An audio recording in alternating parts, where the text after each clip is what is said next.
Hello everyone, welcome to Edu tab.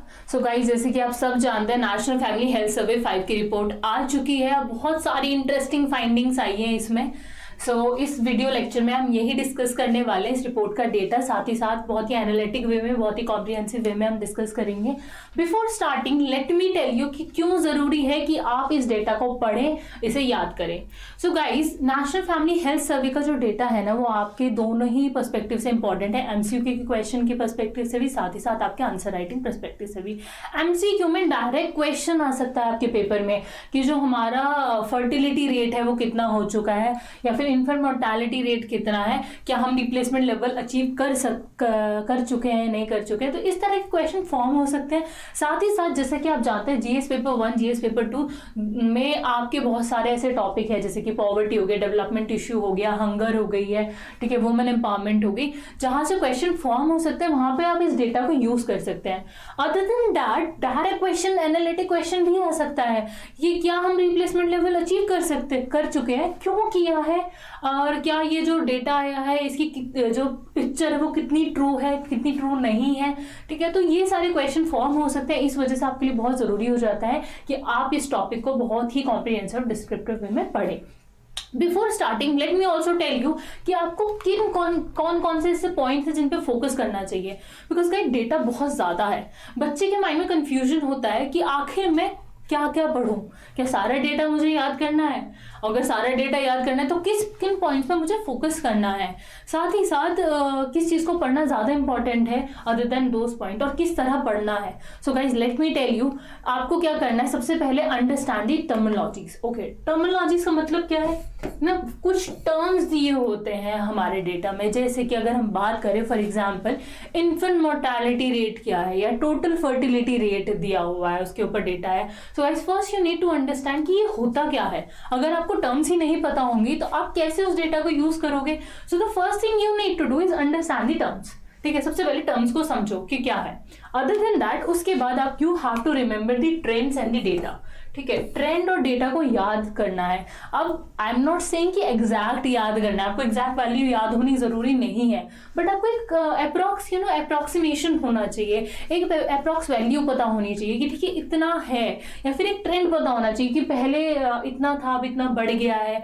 अगर infant mortality rate है वो कम होने लग रहा है, फर्टिलिटी रेट कम हुआ है, तो ये आपको पता होना चाहिए कि जो डेटा है ना, उसका जो ट्रेंड है वो किस साइड जा रहा है, इंक्रीजिंग वे में जा रहा है या फिर डिक्रीजिंग वे में जा रहा है, तभी तो आप उसे कोट कर पाओगे। और ऐसा भी जरूरी नहीं होता कि आपको एग्जैक्ट वैल्यू कोट करनी होती है। अगर आपको थोड़ा अंदाजा है ना कि इसके आसपास की वैल्यू हो, तो आप वो लिख के अप्रॉक्स लिख सकते हो आगे अपने आंसर में। और now coming on to the third and the most important point, that is inculcate multiple dimensions. Okay, so guys जितना भी डेटा होता है ना कहीं उसकी इम्प्लीकेशन होती है, हमारी सोशल इम्प्लीकेशन भी होती है, पॉलिटिकल इम्प्लीकेशन भी होती है, इकोनॉमिकल इम्प्लीकेशन भी होती है। So just do not just remember it और अंडरस्टैंड इट, उसे आप देखने की कोशिश भी करें, ठीक है, मल्टीपल वेज में, बहुत ही कॉम्प्रिहेंसिव वे में पढ़ें उसे। साथ ही साथ उसमें जो डिफरेंट डायमेंशंस है, इकोनॉमिकल डायमेंशन है, सोशल डायमेंशन है, पॉलिटिकल डायमेंशन है, कल्चरल डायमेंशन है, उससे उसे देखें, उससे समझने की कोशिश करें, तो आपका आंसर बहुत ही कॉम्प्रिहेंसिव बन सकता है।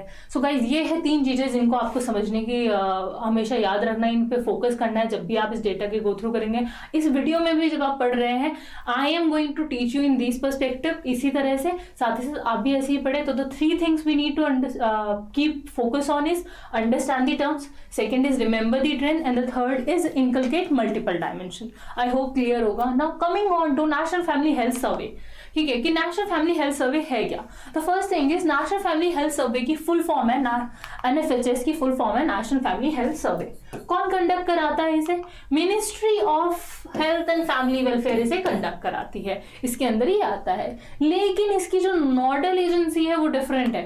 इसकी जो नोडल एजेंसी है वो है IIPS, that is the international institute for population science, जो कि मुंबई में है। ये इसकी नोडल एजेंसी यही सर्वे को कंडक्ट कराती है, डेटा कलेक्ट करती है, उसे कैटेगराइज करती है, ठीक है, और मैनेज करती है। ओके, सो गाइज अगर क्वेश्चन आता है कि which is the nodal agency for NFHS, तो please ministry of health and family welfare मत लगाइएगा, आपको IIPS को ही मार्क करना है। So do remember that. Now coming on to कि एनएफएचएस का ऑब्जेक्टिव क्या है, कि मेन ऑब्जेक्टिव है, क्यों कंडक्ट कराया जाता है ये सर्वे, आखिर होता क्यों है। तो होता क्यों है वो तो सबको पता है कि डेटा कलेक्ट करने के लिए होता है, बट डेटा कैसा हाई क्वालिटी डेटा प्रोवाइड कर सके, किन डायमेंशन पे, हेल्थ और फैमिली वेलफेयर पे, ठीक है। साथ ही साथ जो इश्यूज हैं इस एरिया में, जो इस एरिया में इशू चल रहे हैं उनको आइडेंटिफाई कर सके। सो गाइज अगर हमारे पास डेटा नहीं होगा तो गवर्नमेंट पॉलिसी कैसे फॉर्म करेगी, ठीक है। उन्हें कैसे पता चलेगा कि कौन सा सेक्शन है जो वनरेबल हो गया, मार्जिनलाइज हो रहा है, या फिर किस तरह के इश्यूज है सोसाइटी के अंदर, उनको ही ध्यान में रखते हुए हमारी पॉलिटिकल पॉलिसीज और इकोनॉमिकल पॉलिसीज फॉर्म की जाती हैं, ठीक है। सो इसके लिए इंपॉर्टेंट है कि डेटा होना बहुत ज़्यादा ज़रूरी है, और ये डेटा प्रोवाइड करता है NFH, ठीक है। आई होप आपको क्लियर होगा। Now coming on to national family health survey 5 कि क्या क्या चीजें हैं जो थोड़ी डिफरेंट थी, ठीक है, NFHS 5 में क्या हुआ है। So guys let me tell you, NFHS 5 जो है 2 फेज में कंडक्ट कराया गया था। The first one was completed in December 2020, ठीक है। जो पहला फेज था वो दिसंबर 2020 में हो गया था, ठीक है। उसके बाद कोविड-19 की वजह से थोड़ा डिले हो गया। इसका जो सेकेंड फेज है वो अभी कंप्लीट हुआ है नवंबर 2021 में। ओके, सो ये 2 फेज में कंप्लीट हुआ है। जो इसका पीरियड है, जो कवरेज पीरियड है, जिस पीरियड का सर्वे किया गया है, जिसका डेटा हमारे पास मिला है इसमें, वो कौन सा है, 2019 से लेके 2021 तक का पीरियड, यानी 2019 से लेके 2021 तक का डेटा दिया हुआ है इस सर्वे में। नाउ कमिंग ऑन टू कि कौन कौन सी ऐसी नई डायमेंशन है जो इस डेटा के अंदर ऐड की गई हैं, जो पहले NFHS 4 में नहीं थी और इस बार एक्स्ट्रा ऐड की गई हैं। ऐसी कौन सी डायमेंशन है। सो जो पहली डायमेंशन है वो है चाइल्ड इम्यूनाइजेशन का जो डोमेन था उसको एक्सपेंड कर दिया गया है, यानी पहले जो वैक्सीनेशन का जो प्रोसेस था उसमें जो हम वैक्सीन इंक्लूड करते हैं उससे बढ़ा दिए गए हैं। साथ ही साथ जो एरिया है, जिस रीजन में कंडक्ट कराया जा रहा था इस सर्वे को, वो भी बढ़ा दिया है इस पर्टिकुलर डोमेन में। साथ ही साथ माइक्रो न्यूट्रिएंट जो इंपॉर्टेंट होते हैं लोग बच्चों के लिए, उन्हें भी इंक्लूड कर लिया गया है। जो कंपोनेंट माइक्रो न्यूट्रिएंट्स के इंपॉर्टेंट है बच्चों के लिए, उन्हें इंक्लूड किया गया है NFHS 5 में। Other than that one of the most important one is menstrual hygiene. जो मेंस्ट्रुअल हाइजीन की प्रैक्टिसेस हैं अलग अलग रीजन में किस तरह की हैं, ठीक है, उस पर भी सर्वे कंडक्ट कराया गया है। उसके अलावा अल्कोहल और टबैको का कंजप्शन कितना है, ठीक है, वुमेन और मेन में, और किस रीजन में कितना है, किस स्टेट में, किस डिस्ट्रिक्ट में ज़्यादा है, किस में कम है, उस पर भी सर्वे कंडक्ट कराया गया है। उसके अलावा नॉन कम्युनिकेबल डिसीजेज जैसे कि कैंसर, डायबिटीज, ठीक है, इनका कितना प्रिवलेंस है पॉपुलेशन के अंदर, ठीक है, कि बढ़ रही है, कम हो रही है, तो इसके ऊपर भी सर्वे कंडक्ट कराया गया है पहली बार। Other than that death registration, कि डेथ रजिस्ट्रेशन यानी जो डेथ होती है वो कितनी रजिस्टर की जाती हैं, लोग ऑफिशियली कितना ज़्यादा रजिस्टर कराते हैं कितनी डेथ्स को, ठीक है, उसके ऊपर भी सर्वे कराया गया है। Other than that pre school education, ठीक है, एजुकेशन पे तो पहले भी होता था, लेकिन जो प्री स्कूल एजुकेशन है, स्कूल से पहले की जो एजुकेशन है, जैसे कि प्ले स्कूल बना दिए गए हैं, ठीक है। सो इसके अंदर जो बच्चों लोग कितने अपने बच्चों को भेजते हैं या प्री एजुकेशन प्रोवाइड करते हैं, उस पर भी सर्वे कराया गया है। And the last one is internet use, की कितने लोग हैं, वुमेन और मेन कितने हैं जिन्होंने अपनी लाइफ स्पैन में एक बार इंटरनेट कभी ना कभी यूज किया है, ठीक है, उस पर भी सर्वे कराया गया। अब आप सोचेंगे कि इन डायमेंशन पे सर्वे होता क्यों है। सो गाइस किसी भी डायमेंशन पे अगर वो सर्वे हो रहा है वो इसलिए हो रहा है बिकॉज कहीं ना कहीं इन डायमेंशंस का कहीं ना कहीं हमारी सोसाइटी पे कोई ना कोई इम्प्लीकेशन होता है, ठीक है, ये हमारी सोसाइटी में किसी ना किसी फैक्टर को इफेक्ट कर रही होती हैं, इसलिए इन पर सर्वे कंडक्ट कराया जाता है, ठीक है। Now coming on to our data की फाइंडिंग्स आई क्या है। The first one that we going to discuss is mortality rate, ठीक है। तो पहला हम लोग डायमेंशन डिस्कस करने वाले हैं, फाइंडिंग जो डोमेन डिस्कस करने वाले हैं वो है मोर्टालिटी रेट का। सो गाइज ये जो है ये हमारा डायरेक्ट स्निपेट है NFHS 5 में से, गवर्नमेंट ने जो डेटा लॉन्च किया है उसी का है ये। The first one is neonatal mortality rate, second is infant mortality rate and the third one is under 5 mortality rate, ठीक है। यहाँ पे आपको एक्सप्लेन कर देती हूँ, आगे स्लाइड में भी ऐसे ही होने वाला है। सो यहाँ पर हमारा अर्बन का है, ठीक है, NFHS 5 में जो कि 2019 से 2021 का डेटा है, इसके अंदर यहाँ पर अर्बन में जो वैल्यूज हैं वो है, रूरल एरिया में क्या वैल्यू है, साथ ही साथ टोटल। सो हमारा फोकस मोस्टली इस पर रहेगा, साथ ही साथ इस पर रहेगा कि NFHS 4 में क्या वैल्यूज आई थी, ओके, NFHS 4 में वैल्यू आई है वो क्या थी उस पर रहेगा, राइट, ठीक। सो अगर हम बात करते हैं इन सारे डायमेंशन की स्पेसिफिकली, सो गाइज जो हमारा इन्फेंट मोर्टालिटी रेट है वो 35.2 हो गया है। कि जो हमारा इन्फेंट मोर्टालिटी रेट है वो 35 just give me a minute, जो हमारा इन्फेंट मोर्टालिटी रेट है वो 35.2 हो गया है। ओके, पहले कितना था 40.7। अब इन्फेंट मोर्टालिटी रेट होता क्या है? ओके, सो जो बच्चे इन्फेंट टाइम में जिनकी डेथ हो जाती है उसे हम इन्फेंट मोर्टालिटी रेट बोलते हैं, मतलब पैदा होते ही मर जाते हैं आफ्टर टाइम पीरियड, उसे हम इन्फेंट मोर्टालिटी रेट बोलते हैं। ठीक है, तो वो अभी कितना हो गया 35.2 हो गया है। पहले कितना था, ये हमारी NFHS 4 की वैल्यू है, उस टाइम पे 40.7 था, तो यानी डिक्रीज हो गया है। ठीक है, इसमें हमें डिक्रीज देखने को मिल रही है। Now coming on to our second dimension, that is neonatal mortality rate. So guys, neonatal mortality rate होता क्या है?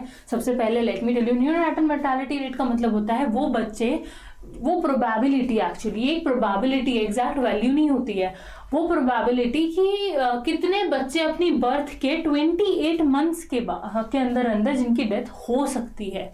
ठीक है, उसे बोलते हैं नियोनाटल मोर्टालिटी रेट। नियोनाटल पीरियड होता है बर्थ से लेकर 28 मंथ्स तक का, तो उसके बीच में जितने बच्चों की डेथ होने की चांसेस हैं उसे हम बोलते हैं नियोनाटल मोर्टालिटी रेट। तो चांसेस क्या है? 24.9 है, और ये किस वैल्यू पर मेजर की जाती है?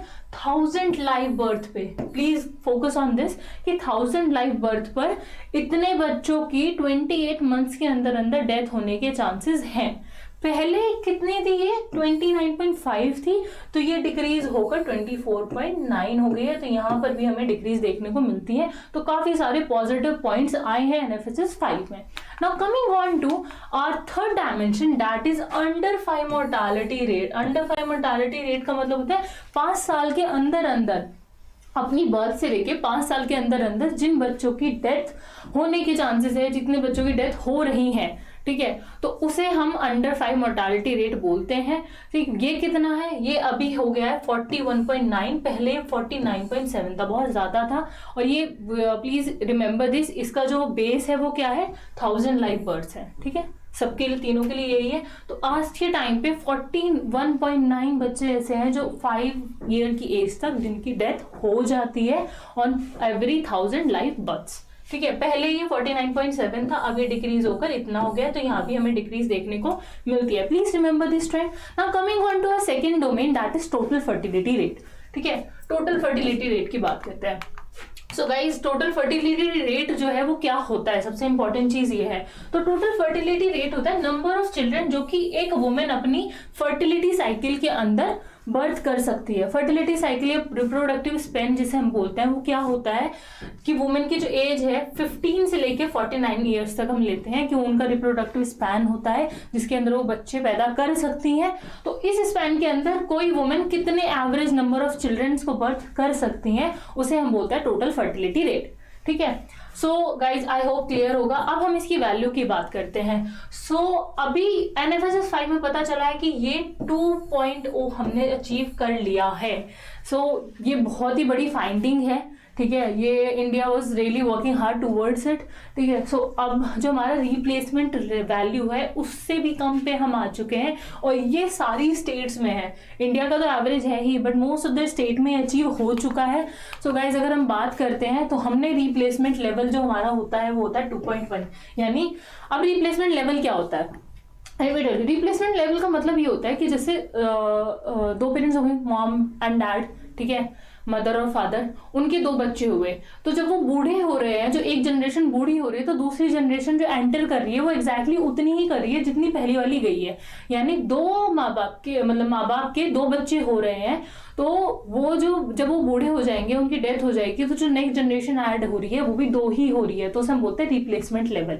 ठीक है, यानी वो एग्जैक्टली रिप्लेस कर रही है पुरानी जनरेशन को, जिससे ये पता चलता है कि हमारी जो पॉपुलेशन है वो स्टेबल हो गई है, वो बढ़ नहीं रही है।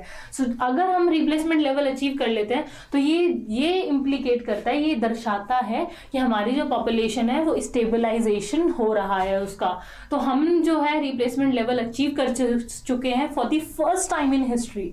ठीक है, किसी भी डेटा में आज तक ऐसा नहीं हुआ, किसी भी डेटा में ऐसा नहीं पता चला है। तो फर्स्ट टाइम हमने रिप्लेसमेंट लेवल अचीव कर लिया है, जो कि बहुत बड़ी बात है। ठीक है। So it is really important कि आप इसे याद रखें। ठीक है गाइज, अब अगर हम बात करते हैं कि NFHS 4 में कितना था, तो ये 2.2 था, जो कि अब डिक्रीज होके 2.0 हो चुका है। सो ये तो हो गई टोटल फर्टिलिटी रेट की और साथ ही साथ रिप्लेसमेंट लेवल की बात। Now coming on to our next dimension, that is institutional deliveries. ठीक है, कि इंस्टीट्यूशनल डिलीवरीज कितनी ज़्यादा हो रही है, क्योंकि आप जैसे कि जानते हैं इंडियन ट्रेडिशनल सोसाइटी की अगर हम बात करते हैं, रूरल सोसाइटी की स्पेसिफिकली, वहाँ पे हॉस्पिटलाइज डिलीवरीज कम होती हैं। ठीक है, मिडवाइस होती हैं और दाइज होती हैं, वो आकर के डिलीवरी करा देती हैं, तो हॉस्पिटल तक नहीं ले जाया जाता है मदर को। इस चीज़ में भी इंक्रीज देखने को मिली है। तो इंस्टीट्यूशनल डिलीवरीज की अगर हम बात करते हैं, तो द डिलीवरी केयर जो है, इंस्टीट्यूशनल बर्थ जो है, उसकी परसेंटेज टोटल जो है वो 88.6% है। यानी आउट ऑफ 100 88.6% वुमेन्स की इंस्टीट्यूशनल डिलीवरी हो रही है, जो कि पहले कितनी थी, 78.9 थी। ये यहाँ से यहाँ इतनी इंक्रीज हो चुकी है, जो कि मेरी बहुत ही पॉजिटिव पॉइंट है ना। अगर हम इसके सब पॉइंट्स की बात करते हैं, तो इसमें सी सेक्शन डिलीवरी, जो कि काफी हाइप में है ये टॉपिक, ठीक है, जो हमारी सी सेक्शन यानी उसकी डिलीवरीज है वो 21.5% है।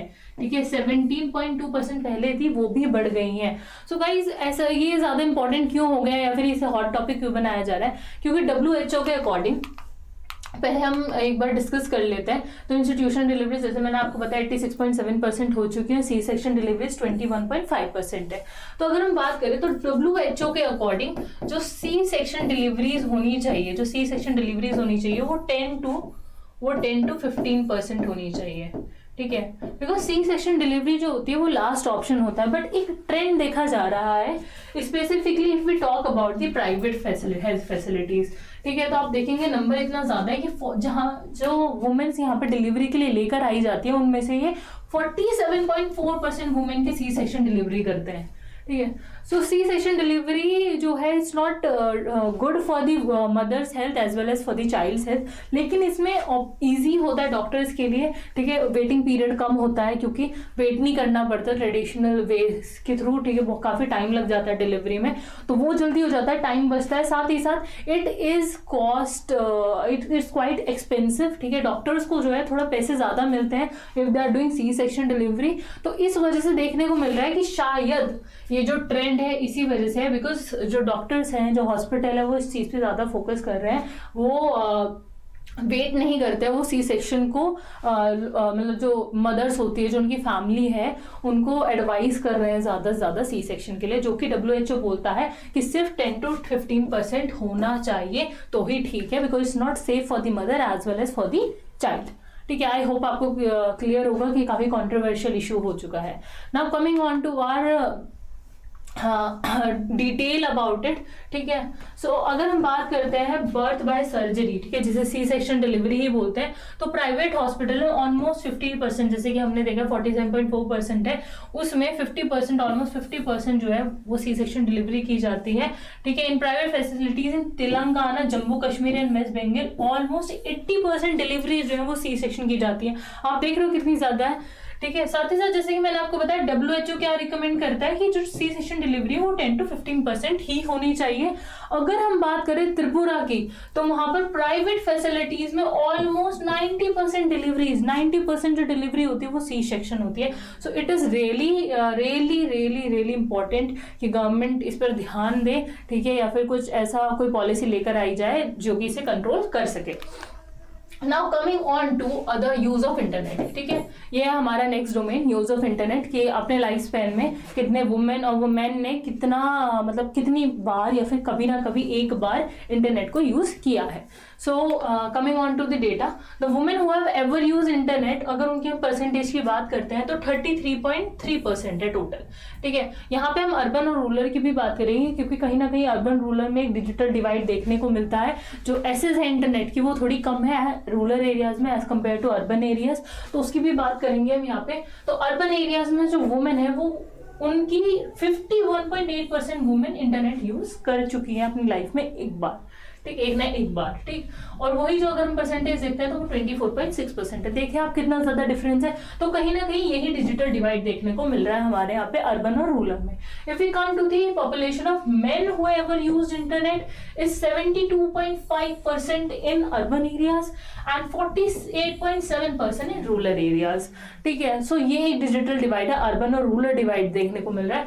Now we going to talk about the gender divide. Gender में डिजिटल डिवाइड कितना देखने को मिल रहा है, ठीक है। सो अगर हम मेन की बात करते हैं तो मेन की जो परसेंटेज है यानी 57.1% ऐसे मैन है जिन्होंने अपनी लाइफ में इंटरनेट यूज किया है, और सिर्फ 33.3% ऐसी वुमेन है जिन्होंने अपनी लाइफ में इंटरनेट यूज किया है। तो गाइज यहाँ पर भी हमें एक डिजिटल डिवाइड देखने को मिलता है, ठीक है। So it is also important, please इसे ध्यान रखिएगा। You can use this in topics of gender as well as in the topics of digitalization as well. इस डेटा को आप यूज कर सकते हैं। सो मैंने यहीं पर ये अलग से मेंशन किया है कि कितनी वुमेन, जो आपको याद करना है डेटा जिसको आपको याद रखना है, कितनी वुमेन है जो इंटरनेट यूज कर चुके हैं, that is 33.3% total. And if you talk about the men that is 57.1%। Now coming on to next domain that is vaccination of children, जो कि पहली बार ऐड, जिसका डोमेन जो है वो बढ़ा दिया गया है, ठीक है। सो इम्यूनाइजेशन ऑफ चिल्ड्रन, जो कि मैंने आपको पहले ही बताया था कि इस टाइम पे इस NFHS 5 में कौन सी नई डायमेंशन ऐड की गई है, तो इसका डोमेन बढ़ा दिया गया है। अगर हम डेटा की बात करते हैं तो इसमें जो डेटा लिया गया है वो children from the age of 12 to 23 months, जो कि फुल्ली वैक्सीनेशन है। अब वैक्सीनेशन यहाँ पे सिर्फ कोविड-19 के वैक्सीनेशन की बात नहीं है, जो रेगुलर इम्यूनाइजेशन होता है बच्चों का, ठीक है, बहुत सारी वैक्सीन लगाई जाती है ना उन्हें पैदा होने के बाद, तो उसकी बात कर रहे हैं हम लोग। सो अगर हम उसकी बात करते हैं तो टोटल 76.4% ऐसे बच्चे हैं जो जिनका फुल्ली वैक्सीनेशन हो चुका है in the age group of 12 to 23 months, ठीक है। और पहले ही NFHS 4 में क्या थी इसकी वैल्यू थी 62.0%, जो कि काफी बढ़ चुकी है। यानी इससे पता चल रहा है कि कोविड-19 के होने के बाद भी वैक्सीनेशन का जो प्रोसेस है वो काफी ठीक रहा।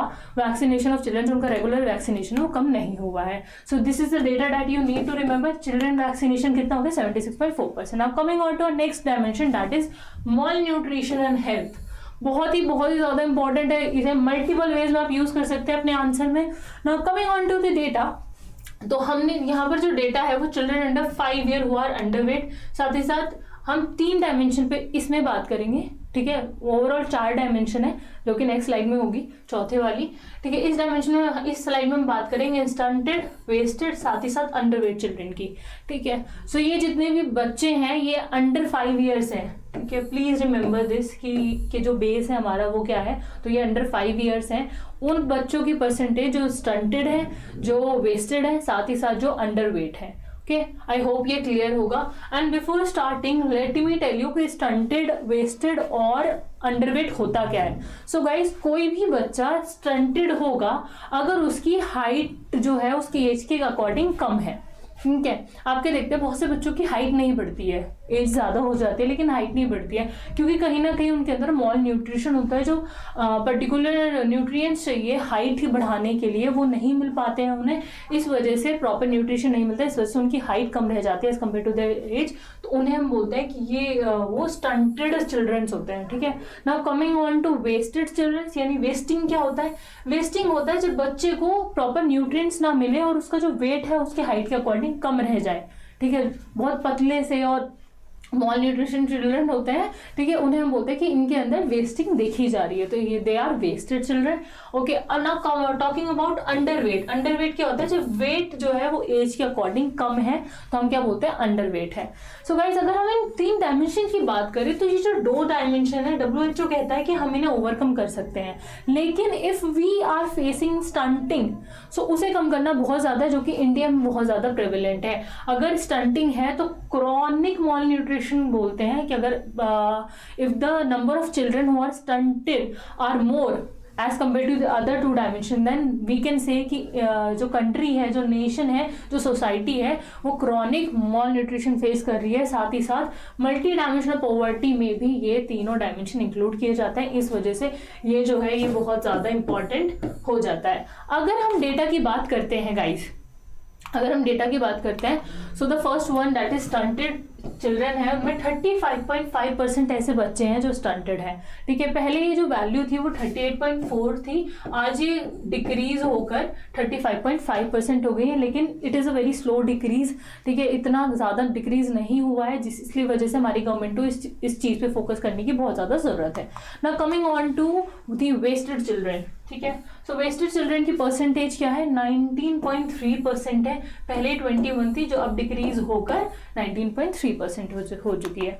Now talking about the underweight children, तो अंडरवेट चिल्ड्रन आपकी परसेंटेज है 32.1%, पहले 35.8% थी, तो डिक्रीज होकर के अब इतनी हो गई है। सो अगर आप ध्यान से देखेंगे तो आपको पता चलेगा जो हमारे यहाँ पर है स्टंटेड परसेंटेज बच्चों की बहुत ज़्यादा है। सो वी कैन सी कि इंडिया में क्रॉनिक मॉलन्यूट्रिशन देखने को मिलता है, और इट इज़ रियली इंपॉर्टेंट कि हम इस पर फोकस करें, क्योंकि अगर वेट कम है तो उसे इंक्रीज किया जा सकता है, लेकिन अगर हाइट कम हो गई है फॉर एज ग्रुप, ठीक है, तो वो बहुत ज़्यादा बड़ी प्रॉब्लम हो जाती है कि स्टंटिंग को हटाना इज़ वेरी चैलेंजिंग, ठीक है, बहुत मुश्किल होता है ना। अगर मैं आपको डिटेल में एक्सप्लेन करूँ थ्रू अ डायग्राम, तो आपको पता चलेगा कि ये है नॉर्मल हाइट और normal weight according to the age, ठीक है, ये नॉर्मल है। अगर बच्चा वेस्टेड है, अगर वेस्टिंग है, तो उसका जो वेट है वो कम होगा उसकी हाइट के अकॉर्डिंग, यानी हाइट तो बढ़ गई है, ठीक है, आप देख रहे हो हाइट बढ़ गई है, लेकिन जो वेट है वो कम हो गया है, जो वेट है वो कम हो गया है ना। यहाँ पर दिखाया गया है स्टंटिंग को, ठीक है, यहाँ पे हम स्टंटिंग की बात करते हैं। इसमें देखिए हाइट जो है वो कम है, ठीक है, हाइट कम है, वेट बस सही है, लेकिन जो हाइट है वो कम हो गई है, यहाँ पे हमारा वेट कम है। अगर हम अंडर वेट की बात करते हैं तो एज के अकॉर्डिंग, यानी एज के अकॉर्डिंग जो बच्चे का वेट है वो कम है, यानी हाइट भी कम देखने को मिलेगी और वेट भी कम देखने को मिलेगा, क्योंकि एज के अकॉर्डिंग उसका वेट कम होगा तो उसकी हाइट भी इतनी नहीं बढ़ पाएगी। सो this is under weight. The fourth dimension of mall nutrition जो कि हम डिस्कस करेंगे वो है ओवरवेट, ठीक है। ये ओवरवेट भी एक डायमेंशन है, क्योंकि जब प्रॉपर न्यूट्रिएंट नहीं मिल रहा है, प्रॉपर बैलेंस डाइट नहीं मिल रही है, तभी ओवरवेट की प्रॉब्लम भी देखने को मिलती है। If we talk about the overweight in women, ठीक है, और ये मेजर कैसे होता है, BMI बॉडी मास इंडेक्स के थ्रू मेजर होता है, ठीक है। तो जब बॉडी मास इंडेक्स इक्वल और ग्रेटर देन 25 होगा, kg/m² होगा इतनी परसेंटेज पे, तो ये ज्यादा होगा। तो वुमेन की जो परसेंटेज है, women who are overweight in India is 24%, and the men who are underweight in India is 22.9%। तो आप देख सकते हैं, तो women are more in the category of overweight, sorry, ठीक है, तो वुमेन जो है वो ओवरवेट की कैटेगरी में ज़्यादा है एज कम्पेयर टू मेन। सो जो डेटा आपको याद करना है वो याद करना है कि women who are overweight are 24% and men who are overweight are 22.9%, ठीक है। ये 4 डायमेंशन है हमारी मॉल न्यूट्रिशन की। Now coming on to our next domain, that is anaemia, ठीक है। सो अनीमिया की जो प्रॉब्लम है उसके बारे में बात करते हैं। तो अनीमिया गाइस होता क्या है, अनीमिया होता है जब आपकी बॉडी में, जो किसी की बॉडी में रेड ब्लड सेल की जो मात्रा है, जो क्वांटिटी है वो कम हो जाती है। जो हमारे ब्लड होता है उसके अंदर 3 चीज होती हैं mainly, white blood cells, red blood cells और प्लेटलेट्स, ठीक है। तो जब रेड ब्लड सेल की जो क्वांटिटी है वो कम हो जाएगी तो उसे बोलते हैं कि अनीमिया है बॉडी के अंदर। ऐसा क्यों होता है, क्योंकि रेड ब्लड सेल जो है वो ऑक्सीजन कैरी करते हैं हमारी बॉडी में, ठीक, जो ऑक्सीजन सप्लाई होता है थ्रू आउट दी बॉडी वो रेड ब्लड सेल के थ्रू होता है, हेमोग्लोबिन होता है उनके अंदर। अगर उनकी क्वांटिटी कम हो जाएगी तो ब्रीदिंग प्रॉब्लम्स होने लगती है एनीमिक पर्सन को, ठीक है। सो अगर हम डेटा की बात करते हैं तो यहाँ पर मैंने सारा डेटा दिया हुआ है। अगर हम चिल्ड्रंस की बात करें between the age of 60 to 59 months, ठीक है, तो उनकी क्या परसेंटेज है, 67.1%। Children in the age group of 6 to 59 months are anemic in India, ठीक है। If we talk about pregnant women, ठीक है, in the age of 15 to 49 years, then 52.2% of women are anemic in India, ठीक है। So anemia is a very huge problem in India, ठीक है, कहीं ना कहीं, और ये होता इसी वजह से, मॉल न्यूट्रिशन की वजह से ही होता है, प्रॉपर डाइट, प्रॉपर फूड नहीं मिलता है, इसी वजह से अनीमिया फेस करते हैं लोग। अगर हम ओवरऑल वुमेन की बात करते हैं who are anaemic in the age group of 15 to 49 is 57%, ठीक है। अगर हम मेन की बात करते हैं in the age group of 15 to 49 they are 25%। तो हम यहाँ देख सकते हैं गाइस, आपको यहाँ फोकस करना है, ठीक है। अगर वुमेन की बात करते हैं तो 57% women are anaemic in the age group 15 to 49, और उसी एज ग्रुप की अगर हम मेन की बात करते हैं तो वो 25% है। यानी वुमेन में अनीमिया जो है, अनीमिया की जो प्रॉब्लम है वो ज्यादा देखने को मिलती है। अब कौन सा डेटा है जिस पर आपको याद रखना है या फिर जिस पर आपको ज्यादा फोकस करना है? The first one is women who are anaemic किस एज ग्रुप में? 15 to 49 ईयर्स में, ठीक है, वो है 57%। उसके अलावा men who are anaemic in the age group of 15 to 49 years they are 25%, ठीक है। उसके अलावा children who are anaemic in the age group of 6 to 49 months that is 67.1%। तो ये तीन है जो आपको याद रखने हैं। Now if I explain you कि how what is anaemia is, anaemia जैसे कि मैंने आपको बताया कि नॉर्मल ब्लड में ऐसा दिखता है, ठीक है। आप देख रहे हैं जो है ना ये रेड ब्लड सेल्स है, ठीक है, इतने होते हैं। और अगर हम अनीमिया ब्लड देखेंगे तो उसके अंदर रेड ब्लड सेल की जो क्वांटिटी है वो कम हो गई है, तो हमारे जो आरबीसीज होते हैं, ठीक है, वो कम हो जाता है। अनीमिया के प्रॉब्लम जो फेस करनी पड़ती है। इसके सिम्टम्स क्या क्या होते हैं? हेडेक रहता है, इंसोम्निया फेस करने को मिलता है, नींद नहीं आती है, सर में दर्द होता है, ब्रेथलेसनेस होती है, ठीक है, सांस लेने में प्रॉब्लम लगती है, बहुत जल्दी थकान हो जाती है, चक्कर आते हैं, ठीक है, कंसंट्रेशन में प्रॉब्लम होती है, साथ ही साथ जो स्किन का कलर है वो थोड़ा पेल हो जाता है, ठीक है। सो ये हो गया अनीमिया, ये हमारी एक डायमेंशन होगी। प्लीज गाइज ये बहुत ज्यादा इंपॉर्टेंट है if we see it from the perspective of malnutrition as well as health. ठीक है। Now coming on to our next domain that is consumption of tobacco and alcohol. Tobacco और alcohol का consumption कैसा है, इस पे data पहली बार ये जो डोमेन है ये फर्स्ट टाइम इंक्लूड किया गया है नेशनल फैमिली हेल्थ सर्वे के अंदर, ठीक है। तो हम अगर बात करते हैं वुमेन की जिनकी एज ग्रुप में 15 और उससे ऊपर की जो वुमेन है जो टबैको कंज्यूम करती है दैट इज 8.9%। उसी एज ग्रुप के मेन जो टबैको कंज्यूम करते हैं वो है 38%, ठीक है। अगर हम अल्कोहल की बात करते हैं तो अल्कोहल में वुमेन की परसेंटेज है, कंजप्शन में वुमेन की परसेंटेज है 1.3%। उसी एज ग्रुप में अगर हम मेन की बात करते हैं जो कि अल्कोहल कंज्यूम करते हैं वो है 18.8%। इससे हमें पता चलता है कि हमारे जो इकोनॉमी है उसमें जो अल्कोहल और टोबैको प्रोड्यूस किया जा रहा है तो उसका कितना परसेंटेज लोग कंज्यूम कर रहे हैं, तो एक आइडिया ये भी लगता है। साथ ही साथ इनकी वजह से काफ़ी सारी हेल्थ प्रॉब्लम्स होती है जैसे कि आप लोग जानते हैं। तो कितनी परसेंट वुमेन है और मेन है जो इन हेल्थ प्रॉब्लम को फेस कर सकते हैं, तो ये डेटा इसलिए भी इंपॉर्टेंट हो जाता है। नाउ कमिंग ऑन कि आपको किस डेटा पे फोकस करना है, कौन सा डेटा आपको याद रखना है। सबसे पहले आपको याद रखना है कि वुमेन जो इस एज ग्रुप की है कितना ज़्यादा वुमेन है जो कंज्यूम करती है टबैको को, तो 8.9%, ठीक है। अदर देन दैट मेन जो इस एज ग्रुप के जो टबैको कंज्यूम करते हैं दैट इज 38%, ये याद रखना है आपको। उसके अलावा वुमेन जो कि इस एज ग्रुप से हैं और अल्कोहल कंज्यूम करती है दैट इज 1.3%। उसके अलावा मेन जो इस एज ग्रुप में से हैं साथ ही साथ अल्कोहल कंज्यूम करते हैं 18.8%। एक और इंटरेस्टिंग चीज जो मैं आपको यहाँ दिखाना चाहती हूँ वो ये है गाइस, इफ यू सी कि वुमेन जो टबैको कंज्यूम करती हैं, अगर हम रूरल अर्बन की बात करते हैं तो रूरल में ये परसेंटेज 10.5% हो जाती है, जो टोटल एवरेज है उससे भी ज्यादा है, ठीक है। Similarly if we talk about the consumption of alcohol in women in rural areas is 1.6%, जो कि टोटल एवरेज से ज्यादा है। So you we can say कि रूरल एरियाज में टबैको और अल्कोहल का कंजप्शन ज्यादा देखने को मिलता है as compare to urban areas. Now coming on to our next dimension. Okay so guys that was all, thank you so much. I hope आपको समझ में आया होगा। अगर आपको कोई भी प्रॉब्लम होती है, आपको कोई भी क्वेरी आती है रिलेटेड टू एनी टॉपिक और any subject, you can contact us on this number, you can also mail us on this email ID। Thank you so much, have a good day.